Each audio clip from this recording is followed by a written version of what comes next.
ప్రస్తుతం మనతో జాతీయ కమిషన్ సభ్యులు హుసేన్ నాయక్ గారు వారితో మాట్లాడే మరిన్ని విషయాలు తెలుసుకునే ప్రయత్నం చేద్దాం. సార్, మీరు జిల్లా పర్యటన చేస్తున్నారు, మీ దగ్గరికి చాలా తాండాలు తిరుగుతున్నారు, ఇంకా సమస్యలని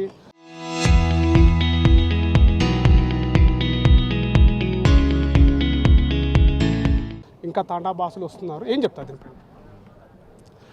మిత్రమా, ఇప్పుడు మేము వీడికి వచ్చినాక కొంచెం చదువుకున్న వాళ్ళు కొంతమంది ఒకరిద్దరు మాకు కంప్లైంట్ పెట్టడం ద్వారా ఒక కమిషన్ వస్తుంది, పనిచేస్తుందని గతం నుండి కొంత అధికారులు చెప్పడం, కొంచెం ఇక్కడ ఉన్న గిరిజన నాయకులు వాళ్ళు సోషల్ మీడియాల ద్వారానో ప్రింట్ మీడియా ద్వారానో లేదు వేరే ద్వారా చెప్పడం వల్ల కొంతమంది రావడం జరుగుతుంది. కానీ గతంలో ఇక్కడ పాలమూరు జిల్లా నుండి, ఉమ్మడి జిల్లా నుండి పెద్దగా వాళ్ళకి అవగాహన లేదు. వాళ్ళకి తెలిసింది ఏ కష్టం వచ్చినా ఫస్ట్ అధికారుల దగ్గర పోతారు, అధికారుల దగ్గర పని కాకపోతే ఇక్కడ ఎమ్మెల్యే, స్థానిక ఎమ్మెల్యేనో ఎంపీగో మంత్రుల దగ్గర పోవడం, వాళ్ళు కూడా పట్టించుకోకపోతే మా బతుకు ఇంతే అని ఆలోచనతో ఉండిపోవడం జరుగుతుంది. లేదు ఇంకొంచెం తెలివిగలోడు ఇంకా బాగా కష్టం ఉంటే అతను కోర్టులను ఆశ్రయిస్తాడు. మీరు ఆ కోర్టులను ఆశ్రయించని నేను అనద్దు, కానీ ఆ కోర్టుల పరిస్థితి మనకు తెలిసిన విషయమే. ఆ కోర్టులు కొంచెం లాయర్లకు ఫీజులు కట్టే పరిస్థితిలో వాళ్ళు ఉండరు. వాళ్ళ దగ్గర పోతే అది ఎక్కడి వరకు అవుతుందో అని వాళ్ళకు కూడా భయం ఉంది. కాబట్టి కమిషన్ కోర్ట్స్ కూడా మీయే, ఆ కోర్టుకు పోవచ్చు, ఈ కోర్టుకు పోవచ్చు, మీరు ఎక్కడ పోవాలని మీరు డిసైడ్ అవ్వండి. ఈ కోర్టులకు పోయినా కొంచెం సత్వర, కొంచెం ఫాస్ట్గా, పర్టికులర్గా ఎస్సీలకే సంబంధించిన కోర్ట్స్ కాబట్టి ఇమీడియట్లీ కొంచెం రియాక్షన్ ఎక్కువ ఉంటుంది. ఎందుకంటే ప్రత్యేకంగా అధికారులను పిలుచుకుంటారు, అధికారులను మాట్లాడతారు, అధికారులు ఇక్కడ నుండి ఢిల్లీ వరకు ఉరుకోవాల్సి వస్తుంది. కాబట్టి వాళ్ళు కూడా కొంచెం ఆలోచించుకొని పనిచేస్తారు. కాబట్టి మా గిరిజన బిడ్డలు ఆలోచించుకునేది ఈ కమిషన్లను ఆశ్రయించుకోవాలని నేను అనుకుంటున్నా, ఇంకా అవగాహన పరచాలని మిమ్మల్ని అంటున్నా. అంటే ప్రధానంగా గత ప్రభుత్వాలు కూడా ఈ యొక్క డెవలప్మెంట్ కూడా ఎస్సీ ఎస్టీలందరికీ కూడా గ్రామ పంచాయతీలు, తాండాలను గ్రామ పంచాయతీలు ఇస్తారు. ఇంకా ఇప్పటికి కూడా రోడ్లు, విద్యుత్ వల్ల ఇంకా ఇబ్బందులు ఎదుర్కొంటున్నారంటే ఏం చెప్తారు? మిత్రమా, నేను ఒక గిరిజన బిడ్డ తాండా నుండి పట్టిన, కానీ ఈ చిన్న తాండాలు చేసి మా బతుకులు ఆగం చేసిరు. ఆ రోజు గిరిజన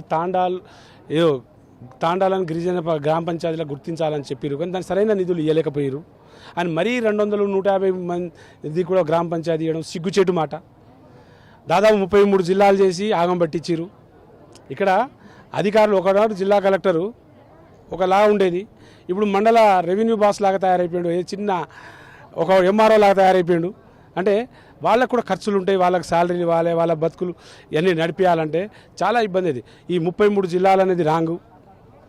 ఇక్కడ గ్రామ పంచాయతీలు, గిరిజన గ్రామ పంచాయతీలు గుర్తించాలి, ఓటింగ్ శాతం చూసుకొని ఇవ్వనుండే, దాంట్లో కాదు మరి 500 ఓట్లు, 200 ఓట్లు, 150 ఓట్లకు కూడా గ్రామ పంచాయతీ చేయడం అనేది చాలా సిగ్గుకరం. ఒకప్పుడు ఆ ఊరు ఈ ఊరు కొట్లాడుకునేది గ్రామ పంచాయతీలు, పోటాపోటీ ఉండేది. ఇప్పుడు ఏమైంది, ఉన్న ఇళ్లలోనే ఇద్దరు కొట్లాడుకుంటారు, అన్నదమ్ములను కొట్లాడబెట్టి ఇచ్చిన విధి విధానం ఈ గ్రామ పంచాయతీలు. అయినా వాళ్ళు వచ్చిన గ్రామ పంచాయతీ పేరుకి పెట్టిరు తప్ప వాళ్ళకి సరైన నిధులు ఇవాళ వరకు గ్రామ పంచాయతీ బిల్డింగ్ రాలే, చాలా వరకు రోడ్లు కాలే, వాళ్ళకి కావాల్సిన సౌకర్యం లేదు. ఇప్పుడు 200 ఓట్లు ఉన్న గ్రామ పంచాయతీకి మీరు ఇచ్చే డబ్బు 30,000, 20,000, దానికి ఒక బండి పంపిస్తే ఆ సర్పంచ్ ఎట్ట బతుకుతాడు, ఆ సర్పంచ్ ఎట్ట పని చేస్తాడు, వాటర్ ఎలా ఇస్తాడు, లైట్ ఎలా ఇస్తాడు, అక్కడ ఉన్న ఒక ట్రాక్టర్ ఇస్తాడు, ఆ ట్రాక్టర్ ఎలా నడిపిస్తారు? ఒక పూట పోస్తేనే 5,000, 6,000 డీజిలే, మరి ఎలా నడిపిస్తారు? ఇవన్నీ మీరు ఆలోచించుకోవాల్సిన ఇక్కడ రాజకీయ నాయకులకి, ఇక్కడ ఉన్న అధికారులు కూడా అది అర్థం చేసుకుంటే బాగుండాల్సి వచ్చింది. అంటే ప్రధానంగా గతంలో సారా ద్వారా కుటుంబాలు నాశనం అయిపోయాయని చెప్పేసి అధికారులు దాన్ని తీసేశారు. మళ్ళీ ఇప్పపు సారా అనేది తెరపైకి వస్తుంది, ఎట్లా చూస్తారు దీన్ని? సార్, ఇప్పుడు ఇప్పపు సారా వల్ల ఎంతమంది చచ్చిరో నాకు తెలియదు, కానీ వీళ్ళ ఎర్ర సారా వల్ల కానీ దానికన్నా ఎక్కువ మంది చచ్చిరు. చాలా దౌర్భాగ్యమైన విషయం ఏంటంటే, ఒక్కటే కొటేషన్ ఇస్తా మీకు. మా ఆదివాసీ గిరిజన బిడ్డలు సంస్కృతి సాంప్రదాయం అడవుల్లో, కొండల్లో, కోయల్లో బతుకుతారు. వాళ్ళు న్యాచురల్ని ఇష్టపడతారు, న్యాచురల్ నుండి తెచ్చుకుంటారు, గింత చేసుకొని ఇంట్లో పెద్ద మనుషులు పని చేసినప్పుడు గింత తాగి పడుకునేటోళ్ళు, ₹1 ఖర్చు లేకుండా బతికేటోళ్ళు. మా కుండలని పలగొట్టిండు, వీడు ఎర్రసారా తీసుకొచ్చి పెట్టిండు. వీడు చేసే రోజుకు ₹200, వాడు కమాయించే ₹200, ఆ ₹200 సాయంకాలం ఎర్రసారాకు పెడతారు. ఇది మొదటిగా ఇబ్బంది. మరి ప్రపంచ దేశాలు కూడా ఇప్పపు సారా అనేది అది ట్రెడిషనల్ అయింది. ఇప్పుడు ప్రపంచం మొత్తం దాని మీద కూర్చుంటుంది, ఓడ్కా గిడ్కా అనే విధానం నడుస్తుంది.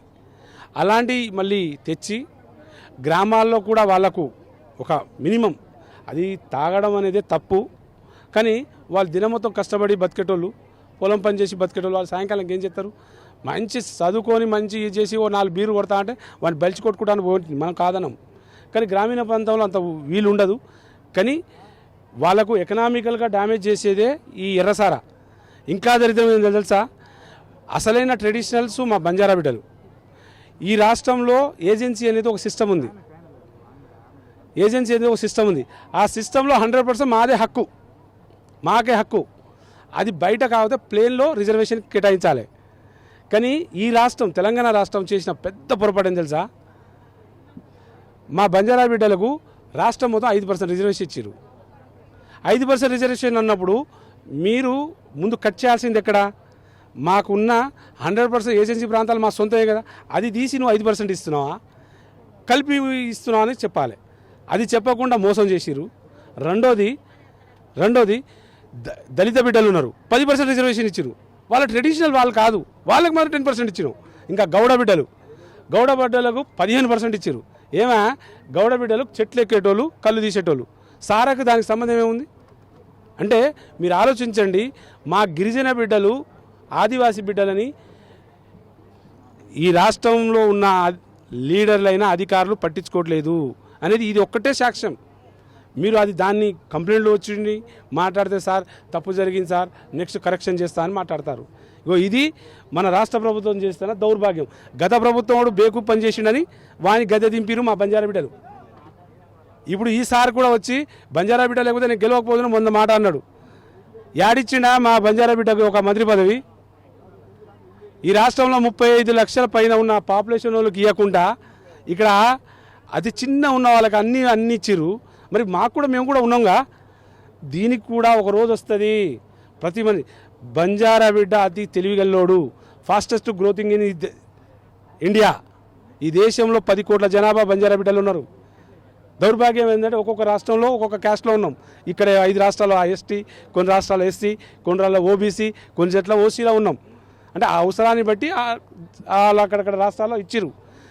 వాళ్ళు కష్టపడతారు, పని చేస్తారు, పిల్లల్ని మంచి చదివిస్తారు, ఏదో ఒక ఉద్యోగం తగిలిస్తారు, ఆఖరి ఆటో రిక్షా చేసినా బతుకుతారు. వాళ్ళకు అవగాహన ఎక్కువ. తప్పకుండా వీళ్ళు వచ్చే ఎన్నికల్లో మూల్యం కూడా చెల్లించుకుంటారు. వీళ్ళు రిజర్వేషన్ పాలసీ సెట్ చేయకుండా మా బంజారా బిడ్డ కనీసం మర్యాద లేకుండా చేసి చూడు. దానికి ఒక రోజు వస్తుంది, దానికోసం వెయిట్ చేయాలి.